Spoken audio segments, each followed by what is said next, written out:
Kia hoki ake anō tātou ki te kaupapa o te wiki o te reo Māori i tēnei tau ara ki ngā ingoa Māori. Nau mai anō ki te wāhanga e whakatikangia ai te whakahua i ngā wāhi o Aotearoa. Te whanganui ātara. Te wanganui. Te wanganui a Tara. E mōhiotia ana e ngētehi ko Pōneke te upoko o te ikara nei. E ai ki te kōrero e hāngai ana te ingoa ko te whanganui ātara ki te tūpuna i toro atu ki te whenua i te rautau Ngahuru Māorua.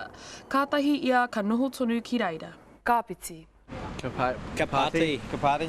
Ko tahi ana he te karapu reihi Māori o Aotearoa, kai ōtaki tēnā.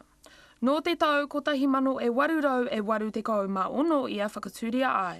Ā, ka whakarewa kia waru ngā huinga ia tau. Ka pāti, man, you're good this.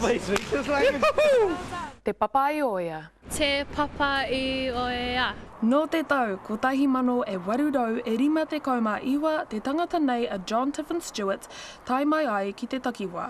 Ka whakatūria e te rangatira te hirawanu no Rangitāne he wāhi māheahea I te ngahere o Papaioea. He wāhi pai whakatūria ake ai he tāne. Whanganui. Whanganui. I tae mai te iwi urukehu kiko nei I te tau ko tahi mano e warurau e toru te kaumātahi ki te hoko taonga. Ka whai mai ko ngā mihinari ko Octavius Hadfield raua ko Henare Williams. Nā raua ngā ingoa I kohi mō te tiriti o Waitangi. Ngā motu. Ngā motu. E ngā kau nui ana te taone nei ki ngā momo hākinakina. He taone e pātata atu ana ki te takutai ki ngā pai maunga hoki. Ka tae te whikoirua e ke ngaru reti wai, reti hukarere hoki I te rā kotahi.